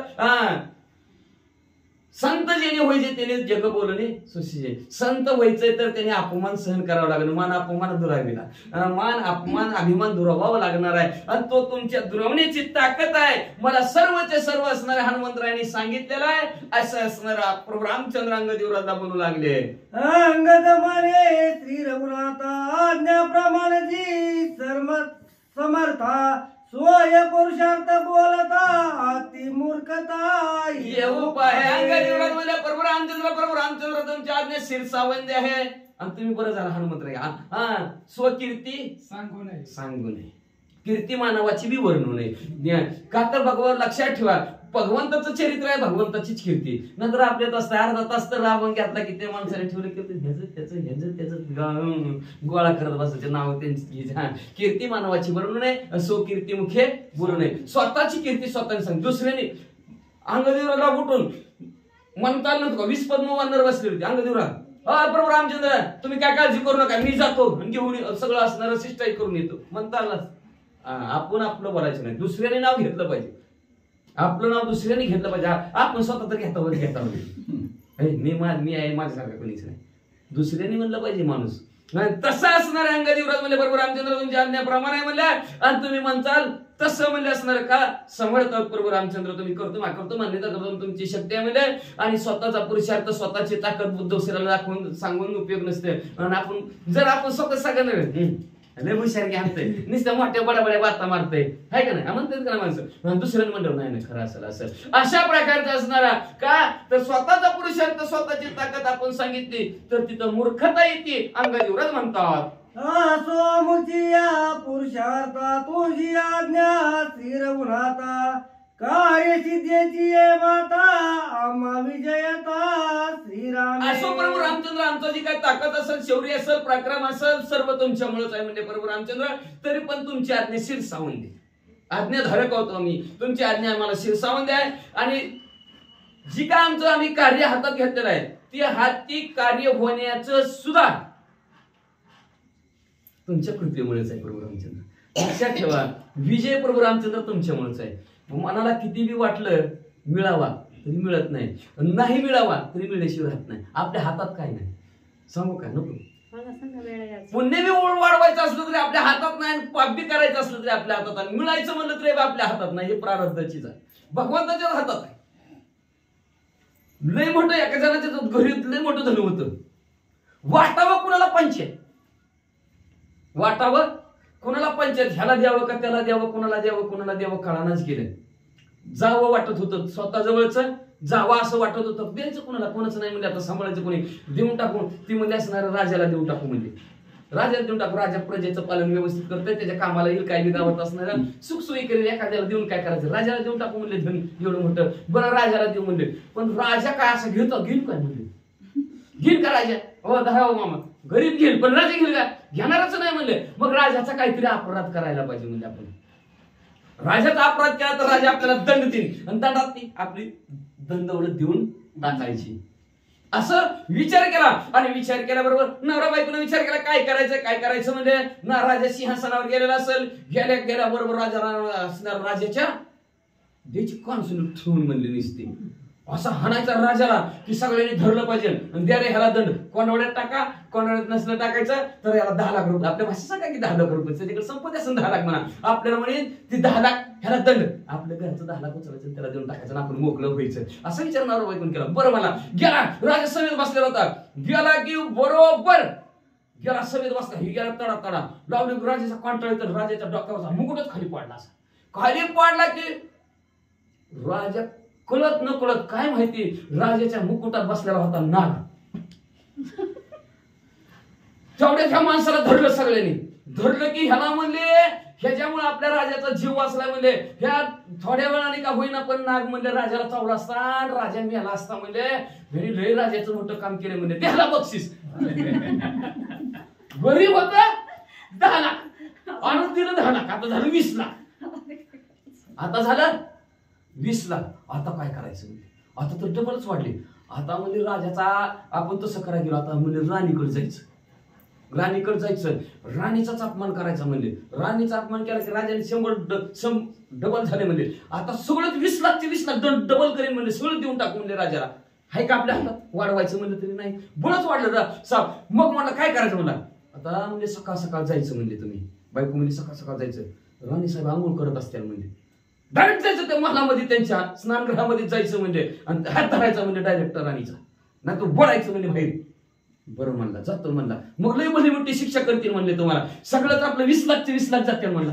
म्हणलं बरं म्हणल्या बरोबर असणार. ती सकाळ उठली, गेला, त्यांचा टाइम बघितला, टाइम म्हणत गेलो की गेला स्नानगृहामध्येच. गेला की त्या राणीच्या हाताला धरला आणि हिशकेने बाहेर पडलं. सगळ्यांना यार तुला काय कळतं का नाही, पण 0 मिनिटात त्यांनी बाहेर पडायला आणि त्या स्नानगृहाची धडाधडा भीत पडाय काटच पडली. आपण म्हणतो कावळा बसायला खाली पटाय काढलं, बाहेर काढलं. बाहेर काढल्या बरोबर राणीचा जीव वाचला. भिताड पडला असं तर मिली असती. परत त्याला धरल्या बरोबर म्हणजे अरे काय माणूस आहे म्हणजे, आपल्या राणीचा जीव वाचवला म्हणजे. कसं आपल्या जीव वाचलाही महत्वाचं आहे ना. म्हणजे जीव वाचवला म्हणजे थोडा वेळ जर असणाऱ्या राणी साहेब त्या स्नानगृहात बसले असते तर भिंत कोसळली असती, राणी मिळली असती, त्यामध्ये ह्याला बक्षीस परत 40 लाख बक्षीस झालं, डबल वाढलं. आहे का आपल्या हातात काय, भगवंताच्या कृपेने. आपण म्हणतो एखाद्याचं जातं बी आणि एखाद्याचं येतं बी. त्याला काय कळत, जाणाराचं कसं सारखं जातं माहिती का, येणारच मामाचं येतं, काकीचं येतं, आजीचं येतं, आजोबाचं येतं, आलं म्हणजे, आणि गेलं म्हणजे कवटाचं फळ असं, कवटाचं फळ. ते कवटाचं फळ जर हत्तीनं खाल्लं तर कवट अक्कच्या अक्का बाहेर पडतं शेणातनं, अक्कच्या अक्क. पण आतला गाभा कसा निष्ठून कुठं जाते कळत नाही. गाभा फक्त गायब होते बघा, अजून फक्त गाभाच गायब होतोय. कवट आहे तसं बाहेर येतं, हाय तसं गोल गरगरीत, पण गायब गायब होतं. मग तसं येताना कोणाचं येतं आणि जाताना ते कावटासारखं जातं, भगवंताची कृपा नसेल तर. पण भगवंताची कृपा असली तर डबल आल्याशिवाय राहत नाही. अंगदेवराज म्हणजे तुमची कृपा असली की कार्यामध्ये सिद्धी होती, जय प्राप्त होतो असं अंगदेवराज म्हणतात. वानर वनचर पाले खाईन झाले श्रीरामाचे किंकर वरदा. केले आमुचा प्रताप त्वर सुरासुर. अहो प्रभू रामचंद्राने वनात फिरणारे वानर म्हणले असणारे पाले खाणारे वानर. पण प्रभू रामचंद्राचे दास झाला, देवाचे दास झाला, देवाचे सेवक झाला म्हणून स्वर्गमूर्ती पाहतात. त्यांनी जगतातले लोक नव्हे, स्वर्गाच्या ठिकाणचे देव सुद्धा आमची कीर्तीचं वर्णन करतात, आमच्या प्रतापाचं वर्णन करतात. किती मोठेपणा अजून. श्रीराम तुझे आज्ञे पुढे रावण काय सेवा पुढे. आजी माझे बागे चोकडे कार्य मज कडे सांगितले प्रभू रामचंद्र असणार ऐका ते असणार तुमच्या आज्ञे पुढे. ते राजा रावण शिल्लक काय किंमत नाही. पण पुढे अंगदेवराज काय म्हणू लागले, आमचं भाग्य थोर, आमचं नशीब थोर प्रभू रामचंद्र, तुमची सेवा करण्याचं भाग्य आम्हाला प्राप्त झालं. तुम्ही आम्हाला काम सांगितलं आणि आमच्या देवाचं काम सांगितलं तर कानडोळा करतो माणसं, कानडोळा करायला लागलेली ऐकतच नाही ते देवाचं म्हणलं की असणार. अंगदेवराज काय म्हणतात, भाग्यवंत आहोत आम्ही, नशीबवान आहोत आम्ही. प्रभू रामचंद्र तुम्ही आम्हाला काम सांगितलं. आजी माझे सफलिता सोय सोमते श्री रघुनाथ माझं सांगितला कार्यार्थ भाग्यवंत मी. आज माझ्या मनातली इच्छा असणारी सर्वच्या सर्व पूर्ण झाली. ज्या कार्यासाठी मला ध्येय प्राप्त झालेलं त्या ध्येयाचा सार्थक होणार का, स्वतःच्या मुखाने प्रभू रामचंद्राला मला काम सांगितलं. हे जगताच्या ठिकाणी भाग्यवंत कोण असेल तर मीच आहे असं अंगदेवराज स्वतःची स्तुती करू लागले मनातल्या मनात. सद्गुरु हनुमंताचा धर्म माझा तुष्टला श्री रघुनाथ स्वमुखे सांगे कार्यानुक्रम भाग्याचा परमा. मी एक श्रेष्ठ असा भाग्यवंत आणि नशिबवान कोण असेल तर मीच एक आहे. पण पुन्हा जाणतेनी गुरु भजीची त्यांनी कृत कार्य मूळ सिंचनी शाखा पल्लव जैशी संतोष येते. झाडाच्या मुळाला पाणी घातलं की वर घालायची गरज आहे काय. मग एकदा ठरवलं पिंपळाचं झाड मोठं आहे म्हणले असणार, शेंड्याला जाऊन वरनं पाणी पालवी फुटल, मुळाला घालायला पाहिजे. मूळ सिंचनी जस म्हणून जाणतेनी गुरु भजीचे, म्हणून जाणणाऱ्या लोकांनी आधी गुरु आधीच गुरुची म्हणा. म्हणून लक्षात ठेवा, आपण असं किती जरी राम राम म्हणत असलं तरी त्याला थोडीशीच किंमत आहे, पण गुरुनं जी काय मंत्र दिलेला त्याला फार मोठी किंमत आहे. म्हणून असणारे आधी वाक्य काय अंगदेवराज विचारलं, त्या हनुमंतराय असणाऱ्या सद्गुरूची कृपा झाली म्हणून आम्हाला देव भेटले. म्हणून आधी गुरु नंतर देव, गुरु देव भेटवायचं काम करतात. त्या हनुमंतरायाने असणारा आम्हाला भगवंताला भेटवला आणि भगवंताने आम्हाला असणारं काम सांगितलं. म्हणून आमच्यासारखं असणारा भाग्यवंत नशिबवान जगात कोणच नाही असा अंगदेवराज स्वतःला मनातल्या मनात म्हणू लागले. श्रीरामाज्ञाल्या हाता साधवया स्वामी स्वामी कार्यार्था अति उल्हास अंगद चित्ता होय निघता. प्रभू रामचंद्राच्या आज्ञा हातामध्ये आलेल्या असणाऱ्या मालकाचं काम करण्यासाठी, देवाचं काम करण्यासाठी अंगदेवराजला अतिशय आनंद आलेला आहे. आणि आनंदाच्या भरामध्ये लंकेकडे असणारा अंगदेवराज निघाले. महाराज श्रीरामाचे प्रदक्षिणा लागोनी श्रीरामा चरण तीर्थ घेऊन झाला लोटांगण घातले. लगेच प्रभू रामचंद्र बघा आता किती आहेत बघा. घालोनिया प्रदक्षिणा, पहिली प्रदक्षिणा घातली. आपण म्हणतो फक्त घालीन लोटांगण, लोटांगण वेगळं आहे. आता पुढच्या तुकड्यात लोटांगण आहे, आधी प्रदक्षिणा का तर घातलेली या प्रदक्षिणा संतोषी देवादिदेव. देवाला प्रदक्षिणा तशासाठी घालतात की देवाला प्रसन्नता वाटत असते. पण पहिली प्रदक्षिणा घातली परत आपल्या भोवती फिरावं लागतं तर ती सुटती प्रदक्षिणा, त्याला पूर्ण प्रदक्षिणा म्हणतात. नाहीतर असं गोल फिरून आलं किती आपण म्हणते खातं लेकर वाटत असं गोल करते ते मध्ये वर आहे अंड्यात टाकलं असं काहीतरी म्हणतात ना, ती गोल रिंग खेळत आणि पोरं म्हणतात बघा खेळ असतं तर. म्हणूनच परत स्वतः भोवती फिरावं लागतं. मग अशा प्रकारची एक प्रदक्षिणा असणारी प्रदक्षिणा घातली. प्रदक्षिणा घातल्यानंतर पाया पडले, चरण असणारा स्पर्श केला प्रभू रामचंद्राच्या. नंतर चरणाचं तीर्थ घेतलं. म्हणून चरणाचं तीर्थ घ्यावं लागतंय. पण कसं घ्यायचं काय म्हणतात, चरणाचं तीर्थ आपल्याला तर करतात का पाणी टाकायचं का, डोळ्यातलं असणारं पाणी असतं त्याला आनंद असं वाचतात, ते बसणार पायावर पडले तर ते चरण तीर्थ झालं. पण असं चरण तीर्थ म्हणलं तर 4 बोटं असणारे भगवंताचे असणारे पायाखाली गेली पाहिजे. आणि ही जी काय आपलं भ्रुकुटीचं मध्यस्थ ठिकाण आहे ते असणारं बरोबर अंगठ्यावर टेकलं पाहिजे. ह्याला म्हणत असणारा नमस्कार, ह्याला म्हणायचं असणारा चरणाचा स्पर्श, तो चरण तीर्थ असणारे घेतलेला आहे. आणि पुन्हा लोटांगण घातलं. लोटांगण अंगणावर असं करा बडा लोण नाही, अशा प्रकारचं लोटांगण घातलं आणि निघाले पुढं. वंदोनी लक्ष्मण बिभीषणा लागला सुग्रीवाच्या चरणा, तेने वंदोनी आशीर्वचना उल्हासे झाला अनुवादे. तुम्ही म्हणता आता कशासाठी प्रदक्षिणा घालायची, कशासाठी चरण तीर्थ घ्यायचं आणि का पाया पडायचं. पाया पडले की लोक आशीर्वाद देतात. सुखी हो, आनंदित हो, आपल्या पाया पडत चांगल्या मार्गाने पास हो म्हणतात का नाही माणसं. तशा प्रकारचा सर्वांचा आशीर्वाद असावा. कुठलाही कार्य करत असताना त्याच्यात थोर मोठ्यांचा तर आशीर्वाद असावा. आपलं कार्य परिपूर्ण व्हावं म्हणून असणाऱ्या वंदन लक्ष्मणजीला केलं. त्याच्यानंतर विभीषण काकाला वंदन केलं. सुग्रीव राजाच्या पायावर असणारं डोकं अंगदेवराजनं ठेवलं गेलं. सगळ्यांचा आशीर्वाद घेतला आणि अंगदेवराज काय बोलू लागले. श्रीरामाज्ञा वंदोनी शिशी जीवितवार पिले श्रीरामासी. वा वा वा. तू जरी श्लघता कपिवंशासी राम कार्यासी शीघ्र साधी. मग लगेच आशीर्वाद दिला ना. आशीर्वाद देऊन उल्हासाने असणार काय म्हणू लागलेले आहेत की प्रभू रामचंद्राची आज्ञा शिरसावंदी मानलेली आहे. ती मानून म्हणले असणार काय केलं. आपला जो काही आता ध्येय आहे तो प्रभू रामचंद्रासाठी सार्थक आहे. त्यांनी दिला त्याच्या कामासाठी म्हणून त्याच्याच कामासाठी वापरायचा आहे. मग का आपण म्हणतो की देव दिला देव भजना गोमटा. भजन करण्यासाठी भजन म्हणजे सेवा बरं का. भजन म्हणजे ते सोडा आपलं काम नाही आपण त्याच्यात नावी. मग म्हणले असणार सेवा करण्यासाठी हे दिलेलं आहे. तर असणारी प्रभू रामचंद्राची सेवा करायची का तर प्रभू रामचंद्र तुमच्यामुळं तुमचे दास झाला, सेवक झाला म्हणून वानर वंशाला मोठेपणाला असणारी सर्व वाहवा करू लागली. म्हणून आता प्रभू रामचंद्राचं कार्य मी लवकरात लवकर करणार असं अंगदेवराज म्हणू लागले. याचा अर्थ ज्याचं खावं मीठ त्याचं करावं नीट. वाचा. नळ नीळ जांबुवंत सुशेन इत्यादी वानर गण लोटांगणे वंदुनी चरण आज्ञापन पुसत. लगेच म्हणजे असणारा नळ नीळ असणारा जांबुवंत सुशील वैद्य राज सर्व वानर मंडळीला असणारे विचारू लागले. जातो बर का. प्रभू रामचंद्राने सांगितलंय सगळ्यांना लोटांग घातलं आणि जातो बर का. येतो लवकरात लवकर येतो. वाचा. वगे म्हणती वाळी सुता मृद मंजुळ वनितता सुखी केले आम्हा समस्तता निज विजयार्थ तू आल. लगेच असणाऱ्या सर्वांनी असणारा आशीर्वाद दिला. अंगदेवराजला सगळ्यांना नमस्कार केला. म्हणजे वाळीच्या मुलं असणारा तुम्ही किती गोड बोलता म्हणजे किती मंजूळ कोती गोड बोलता किती असणारे नम्रता आहे तुमच्याकडे किती लिंत आहे म्हणजे. आणि त्या लिंतच्या त्या बोलण्याच्या जोरावर म्हणजे असणारा तुम्ही आम्हाला सुखी केलं आनंदित केलं. आनंदाच्या भरात तुम्हाला आशीर्वाद देतो. तुम्ही तुमच्या कार्यात यशस्वी व्हाल. कोणी सद्गुरु हनुमंता अंगदासी उल्हासता त्याचे चरणी ठेवली माता सप्रेमवता. सद्गरित हनुमंतराय सद्गुरू असणाऱ्या हनुमंतराला समोर बसलेला बघितलं.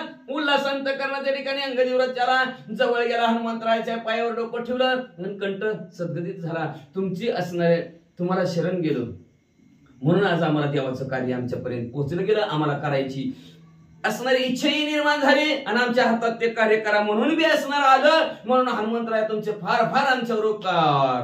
अंगद हनुमंतांची भक्ती अंगद हनुमंताची प्रीती शीघ्र जावया लंके प्रती आज्ञा मारुती देतसे. असणाऱ्या अंगदेवराजची हनुमंतरायाची भक्ती करतात.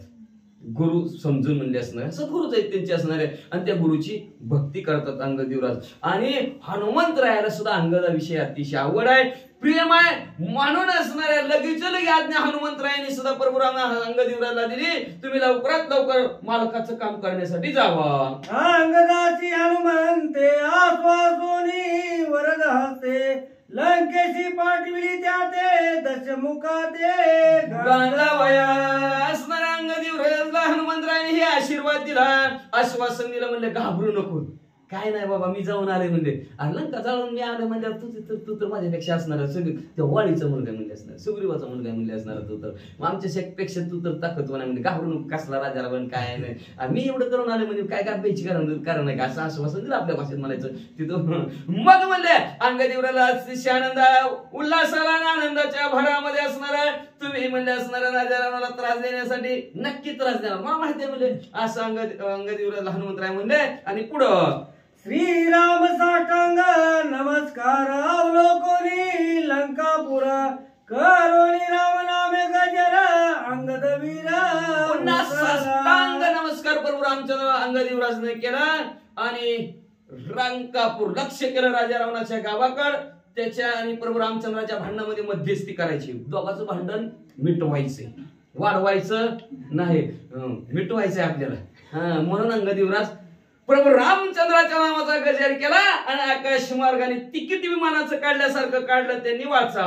गगनी जाता अंगद वीर सुग्रीवादी पै वानर ती केला जय जयकार अति गजर नामाचा. आकाश मार्गाने अंगदेवराज चाललेला सगळं असणाऱ्या नाणीळ जांबवंत सुग्रीवराजे सर्व वानरांनी बघितलं. बघितल्यावर सर्वांनी असणाऱ्या प्रभू रामचंद्राच्या नावाचा गजर केला. आकाश दुमदुमले गेला सगळीकडे म्हणले प्रभू रामचंद्र भगवान की जय. तैसा श्रीरामाचा बाण तैसे अंगदाचे उड्डाण सत्वर करून या गमना आला आपण लंकेत जसं प्रभू रामचंद्राच्या धनुष्यातून माणसं अंगदेवराज लंकेत पोहोचले. आकाशाची पोकळी अंगदे घालून या पायतळी चढवणी निरलंब निराळी लंके जवळी सोय. आकाश रूपी जी काय पोकळे आहेत ते असणाऱ्या अंगदेवराजने म्हणले असणार आपल्या पायाखालीच घातली.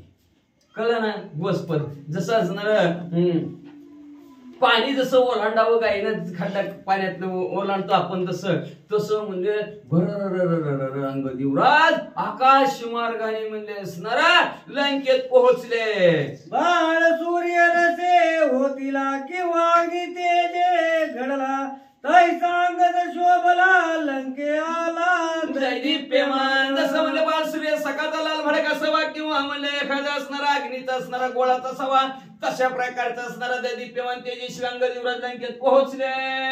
अंगदाचे निज उड्डाण लंके पाशी आले जाण एका जलार्दला शरण पुढे निरूपण हाती घोडा. हा सो राम नामाच्या जोरावर एकाच दणक्यात अंगदेवराज लंकेमध्ये पोहोचलेले आहेत. आता लंकेत पोहोचल्याबरोबर राजा रावणाला बातमी कळल कोणतरी अजून आलं, कोणतरी नव हनुमंतराय झालेत काय की असं सगळ्याला वाटलं. म्हणलं घाबरगुंडी उडेल. शांतीब्रह्म एकनाथ महाराज आपल्या सद्गुरु जनार्दन स्वामीला शरण जातात आणि शरण जाऊन म्हणजे असणाऱ्या अंगदेवराजचं आणि राजा रावणाचं कथानक उद्याच्या अध्यात ऐका. अंगद रावण संभाषण युक्ती प्रतियुक्तीचे छळन तेही गोड निरूपण सावधान. असं म्हणले असणाऱ्या अंगदेवराज आणि राजा रावणाचं दोघांचं भाषण होईल. काय राजा रावणाचं डोकं आहे, काय अंगदेवराचं डोकं आहे. एकमेकाचं बोलण्याचं सडेतोड एकमेकाला असणारे उत्तर देतील. एकमेकाच्या प्रश्नाला जी प्रश्न विचारला त्याच उत्तर जसंच्या तसं देतील. व्यवस्थित असणारं दोघांचं संभाषण आपापल्या चातुर्य असेल किंवा बुद्धीची विचक्षणता असेल, तेज असेल, ज्ञान असेल, त्या ज्ञानाच्या जोरावर म्हणजे दोघं एकमेकाचं छळण करणार आहे. ती कळलं, छळ करणार आहे ते आपल्या भाषेत. दोघं एकमेकाला असणार अतिशय बिकट परिस्थितीमध्ये अतिशय तरवेज आपल्या आवाजाने दोघं कशी मना जिंकत द्यायला म्हणजे गोड असणाऱ्या कथानक उद्याच्या अध्यात ऐका. असं शांतीब्रह्म एकनाथ महाराज आपल्या सद्गुरु जनार्दन स्वामीला शरण जाऊन श्रोते मंडळीला विनंती करतात. स्वाती श्री भावार्थ रामायणे युद्ध कांड एक कारटी काय अंगद शिष्टाई गमना नमो स्वाध्याय.